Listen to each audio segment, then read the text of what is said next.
Sarah stopped answering my calls on a Tuesday, not because we fought, not because I forgot her birthday or said something cruel. I asked her, for the third time that week, if she could help me move apartments. She said sure, with that quiet voice she always used when she meant no. By Friday, her number was blocked. Her social media, gone. 8 years of friendship evaporated like morning fog, and I spent months convinced she was the problem. Turns out I'd been slowly poisoning the well without even knowing it. If this sounds familiar, go ahead and hit that subscribe button. You're about to understand something most people miss their entire lives. Here's the thing about empaths that nobody talks about. They don't leave because you did one terrible thing. They leave because you did 100 small things that proved you'd keep doing them forever. And the wildest part? You probably thought you were being normal, maybe even a good friend. Empaths are the people who feel everything, not just their own emotions, but yours too. They're the friend who knows you're upset before you say a word, the partner who can sense your bad day the moment you walk through the door, the coworker who somehow always asks if you're okay right when you need it most. But that superpower, it comes with a cost. And when you cross certain lines, even accidentally, they don't fight you, they don't argue, they just vanish. Today, we're talking about the specific behaviors that make empaths pull the ultimate disappearing act, why they do it, and what you can figure out about yourself if you've ever wondered where someone like this went. Let's start with the big one, treating their kindness like an unlimited resource. Remember my friend Sarah? I didn't ask her to help me move because I thought she loved packing boxes. I asked because she always said yes. She helped me through my breakup, listened to me complain about my job every week, picked me up from the airport at midnight twice in 1 month. When I needed something, Sarah was my first call. When she needed something, I told her I was busy. Empaths have this radar for one-sided relationships. They give and give because helping people feels natural to them. It's literally how they're wired. But they're also keeping score in a way you don't see. Not in a petty way. They're just noticing. Every time you take without giving back, they're making a mental note. Okay, they needed me. That's fine. I'm here for them. But then months pass, years sometimes, and they realize something brutal. You only call when you need something. You never ask how they're doing. Not really. Sure, you might say, "How are you?"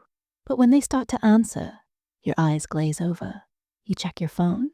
You interrupt with your own story. Research from Psychology Today shows that empaths often score high in compassion fatigue, a type of burnout that happens when you're constantly giving emotional support without receiving it. They hit a point where their cup isn't just empty. It's got holes in the bottom. And here's what happens next. Nothing. No dramatic confrontation. No angry text.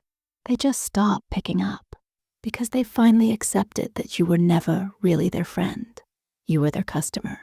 Second on the list, dumping your emotions on them without ever checking if they have the capacity. Empaths are like emotional sponges. You spill your stress, your anxiety, your rage about your boss or your mother or traffic, and they absorb it.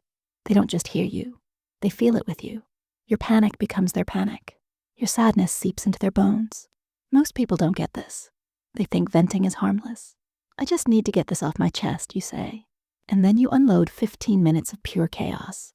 Your empath friend sits there, nodding, validating, making you feel better. Then you hang up feeling lighter. You fixed your problem. You feel great. Meanwhile, they're sitting in the wreckage of your emotional explosion, trying to piece themselves back together. The disappearing act happens when you do this over and over without ever asking, "Hey, do you have space for this right now?" Without ever noticing that they look exhausted. Without ever considering that maybe, just maybe, they're dealing with their own stuff. There's a concept in psychology called emotional labor, and empaths do an Olympic-level amount of it. They're managing their feelings and yours. When you treat them like a free therapy service that's open 24 hours, they eventually close down. No forwarding address. Here's one that sneaks up on people, invalidating their feelings while demanding they validate yours. Empaths are sensitive. That's not an insult. It's a statement of fact. They feel things deeply. A comment you'd brush off might sting them for days. A conflict you'd forget in an hour might keep them up at night. And when they try to tell you something hurt them, that's the test. If you respond with, "You're too sensitive," or "You're overreacting," or "Why do you always take things so personally?" you just failed. Spectacularly. Because what empaths hear is, "Your feelings are wrong. You're broken for feeling this way. I won't adjust my behavior because the problem is you, not me." Do that enough times, and they stop sharing their feelings with you altogether. They become quiet, agreeable. They smile and nod while slowly building an exit strategy in their head. Dr. Judith Orloff, who studies empaths and wrote multiple books on the subject, explains that highly sensitive people have more active mirror neurons, the brain cells responsible for empathy. They're not choosing to feel things intensely.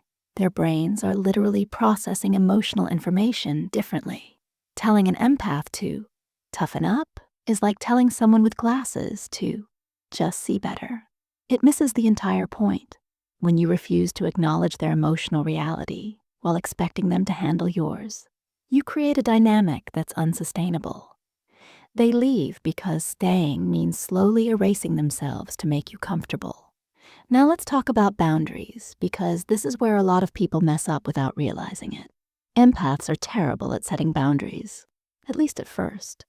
They hate conflict. They hate disappointing people. So when they finally work up the courage to say no, or "I need space," or "Please don't do that anymore," they're already way past their limit. And if you ignore that boundary, if you push back, guilt trip them, or just pretend they never said anything, that's it. Game over. Here's what this looks like in real life. They tell you they can't talk on the phone after 9 because they need wind down time. You call at 9:30 anyway because it's important. They ask you not to show up unannounced. You show up unannounced because "I was in the neighborhood." They say they need a week without heavy conversations. You text them your latest crisis the next day because you're the only one who understands. Each time you cross their boundary, you're sending a message. What you need doesn't matter. My needs are more important. Empaths will tolerate this longer than most people, way longer. But when they finally hit their breaking point, they don't renegotiate. They don't give you another chance. They disappear so completely you'd think they moved to another country. Last one, and it's subtle but deadly, taking credit for their emotional labor. Empaths are often the glue holding groups together. They're the ones smoothing over conflicts, remembering birthdays, checking in when someone's quiet, making sure everyone feels included. They do this invisible work that keeps relationships functioning. And then you, without meaning to, take all the credit. Maybe you're the one who gets praised for throwing a great party, but your empath friend did all the planning and made sure everyone felt welcome. Maybe you're known as a great leader at work, but your empath colleague is the one actually managing everyone's morale. Maybe your family thinks you're so thoughtful, but your empath partner is the one remembering every anniversary and writing every thank you card. When empaths realize that their contributions are invisible, that they're doing all this work and getting none of the recognition, they start to wonder why they bother. And eventually, they stop bothering. With you specifically. If you're watching this and feeling a little defensive, or maybe a little guilty, good. That means you're paying attention. The people who've had empaths disappear from their lives aren't usually bad people. They're just people who didn't understand what they were dealing with. Empaths don't need you to be perfect. They need you to be fair, to reciprocate, to respect their boundaries the same way they respect yours, to occasionally ask if they're okay, instead of always telling them why you're not. So here's my question for you.